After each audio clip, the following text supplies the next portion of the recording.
Il suffit parfois de pas grand-chose. Un différend, une insulte, une simple question d'honneur, et tout peut exploser. Et cette explosion de violence, elle peut devenir si intense, si mémorable, qu'elle entre carrément dans la légende. On ne parle pas ici de grandes batailles bien organisées, non, non. Plutôt de combats personnels, bruts, sauvages et totalement inoubliables.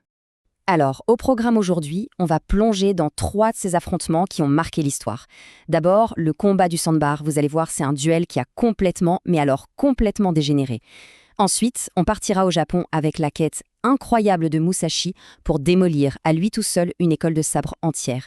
Et pour finir, le combat des 30, un tournoi chevaleresque qui a viré à la boucherie pure et simple. Allez, on attaque direct. Première histoire. Imaginez la scène. On est le 19 septembre 1827. Sur un banc de sable paumé au milieu du fleuve Mississippi. Sur le papier, tout le monde est là pour assister à un duel au pistolet. Quelque chose de très formel, de très codifié. Sauf que, voilà le truc. Le duel officiel entre un certain Samuel Wells et un Thomas Maddox, eh bien c'était juste la partie émergée de l'iceberg. Un prétexte en fait. Car la grosse rivalité, la haine pure, elle se jouait en coulisses, entre deux des types qui étaient venus les soutenir, Jim Bowie et Norris Wright. Entre eux, c'était compliqué. Il y avait une histoire de prêts refusés, des insultes balancées en public, et même une bagarre qui avait déjà eu lieu avant. Autant dire que l'ambiance sur ce banc de sable était électrique. Et le duel en lui-même, un fiasco total, carrément. Wells et Maddox tirent 1 fois, 2 fois, 4 tirs au total. Bilan, 0 touche. Rien, nada. Visiblement, ils se sont dit que mourir pour l'honneur, c'était peut-être un peu surfait. Alors ils font quoi? Ils se serrent la main. Fin de l'histoire. L'honneur est sauf, tout le monde rentre chez soi. Enfin, c'est ce qu'on aurait pu croire. La paix a duré, 10 secondes? Et puis, il y a cette phrase. Une seule petite phrase lâchée par un des gars présents. Colonel Crane, c'est le bon moment pour régler notre différend. Et là, tout bascule. Pendant que les 2 duellistes se tapaient dans le dos, un autre type a flairé l'occasion de régler ses propres comptes. C'est le début du chaos. Ce qui a suivi est juste dingue. Ça a duré 90 secondes. 90 secondes de folie pure. On tire sur Bowie, il prend une balle dans la hanche. Mais il reste debout. Son rival, Wright, lui tire dessus, le rate. Wright sort alors une épée cachée dans sa canne et la plante dans la poitrine de Bowie. On pourrait croire que c'est fini, non? Eh bien non. Bowie, avec l'épée toujours dans le torse, attrape Wright, le tire contre lui et le tue avec son propre couteau. Il se prend encore une balle dans le bras et enfin, le calme revient. C'est une séquence d'une violence absolument sidérante.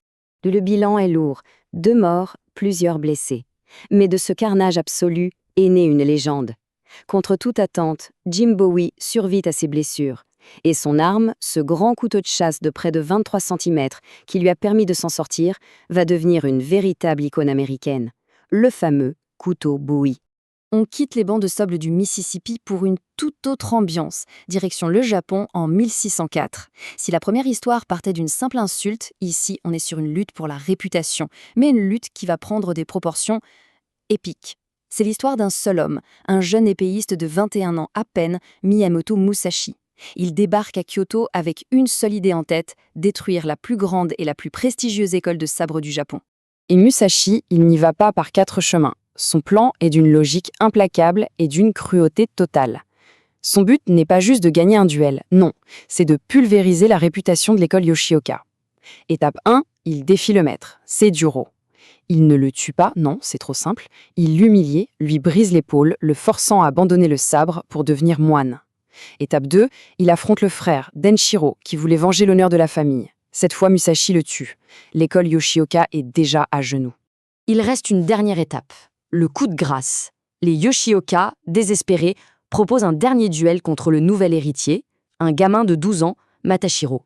Là, Musashi se dit qu'il y a un truc qui cloche. Un duel contre un enfant, ce n'est pas net. D'habitude, Musashi aime bien arriver en retard à ce duel pour déstabiliser ses adversaires. Mais là, il change de tactique. Il arrive en avance. Et il se cache. Et il a bien fait. Parce que ce n'était pas un duel, c'était une embuscade. Toute l'école Yoshioka était là, des dizaines d'hommes, avec des archers, des fusiliers, tout la triaille. Mais Musashi les a pris à leur propre jeu. Avant même qu'ils aient le temps de se mettre en place, il sort sa châtette, frappe le jeune héritier, un seul coup suffit. Et là, il se retourne et fait face à une armée. Un homme seul contre des dizaines. C'est là que Musashi sort son deuxième sabre. À l'époque, son style de combat à deux lames était vu comme barbare, pas orthodoxe du tout, mais c'était surtout d'une efficacité redoutable. Il est trop rapide, trop imprévisible. Il se jette dans la mêlée, en abat une dizaine. Les autres, terrorisés, prennent la fuite. En une seule matinée, Miyamoto Musashi a anéanti l'école la plus réputée du Japon, à lui seul. Sa légende venait de naître. Allez, troisième et dernière histoire, on fait un bond dans le temps et l'espace. Bienvenue en Bretagne en 1351. On est en pleine guerre de 100 ans, mais c'est une période de trêve. Et l'élite guerrière de l'Europe, elle s'ennuie. Elle s'ennuie à mourir. Et pour un chevalier du XIVe siècle, l'ennui, c'est presque pire que la mort. Pas de combat, pas de gloire, comment prouver qu'on est le meilleur si on ne se bat pas? À cette époque, on a la bouche pleine de grands mots. La chevalerie, l'honneur, le courage, la courtoisie. C'est un bel idéal. Mais on va voir que la réalité du terrain, elle, est souvent beaucoup moins poétique. Et beaucoup plus sanglante. Alors, pour tromper l'ennui, deux capitaines, le breton Jean de Beaumanoir et l'anglais Robert Bembrour, ont une idée. Pourquoi ne pas organiser un petit tournoi? Les règles sont simples. 30 combattants de chaque côté, pas de remplaçants, pas de renfort. Le combat s'arrête quand une des équipes est entièrement morte, capturée ou incapable de se battre. Simple, non? Et brutal. Et comme on pouvait s'y attendre, ça n'a rien d'un tournoi élégant avec des joutes et des belles dames. C'est une boucherie, une mêlée chaotique et sauvage.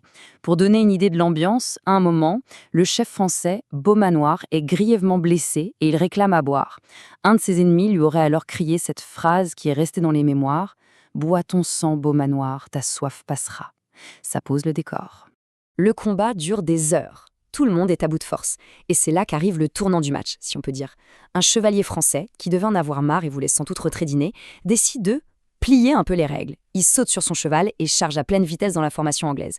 C'est totalement interdit par le règlement qu'ils avaient fixé, mais ça marche. La ligne anglaise s'effondre. Alors, coup de génie ou triche pure et simple, le débat est ouvert. Grâce à cette manœuvre, les Français l'emportent. Bilan, 9 morts côté anglais, 5 côté français. Mais le plus fou dans cette histoire, c'est la suite. Malgré le carnage, malgré la triche, les survivants des deux camps sont devenus de véritables stars dans toute l'Europe. On a écrit des poèmes sur eux, on chantait leurs louanges. Au final, leur objectif de départ, la gloire, était plus qu'atteint. Voilà donc 3 affrontements, 3 époques, 3 styles complètement différents. Et pourtant, ils ont un point commun fascinant. Ils nous montrent comment une violence brute, chaotique, presque insensée, peut se transformer, avec le temps, en une légende. On récapitule, le combat du sandbar a donné son nom à un couteau légendaire. Les duels de Musashi ont forgé le mythe du plus grand sabreur du Japon. Et le combat des 30 a transformé de simples soldats en véritables célébrités. Chaque bagarre a laissé une trace unique dans l'histoire, pour des raisons complètement différentes. Alors, la question qu'on peut se poser, c'est qu'est-ce qui fait la différence entre une simple bagarre sanglante et une légende qui traverse les siècles? Eh bien, ces 3 histoires nous donnent peut-être un début de réponse. La légende ne naît pas toujours des grandes batailles rangées, des actes nobles et calculés. Parfois, elle naît du chaos, d'un conflit personnel, d'une lutte pour la survie ou la réputation. C'est dans cette brutalité pure que se forge un récit bien plus puissant que n'importe quelle histoire officielle. Une histoire qui, tout simplement, refuse de se faire oublier.